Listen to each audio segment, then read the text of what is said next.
शिरपूर तालुक्यातील अहिल्यापूर शिवारात दिनांक 2 रोजी सायंकाळच्या सुमारास वीज कोसळून 2 बैल दगावल्याची दुर्दैवी घटना घडली। या घटनेत पुळासनेर येथील शेतकरी निलेश केवलसिंग राजपूत यांचे मोठे आर्थिक नुकसान झाले आहे। माहितीनुसार परिसरात अवकाळी पावसासह विजांचा कडकडाट सुरू असताना अचानक शेतातील बैलांवर वीज कोसळली।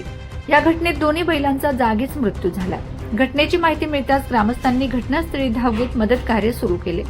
बैल हे शेतीसाठी अत्यावश्यक असल्याने या नुकसानीमुळे संबंधित शेतकऱ्यावर आर्थिक संकट कोसळले असून शेतीच्या कामांवरही परिणाम होण्याची शक्यता व्यक्त होत आहे। या घटनेमुळे परिसरात हळहळ व्यक्त होत असून शेतकरी वर्गात भीतीचे वातावरण निर्माण झाले आहे।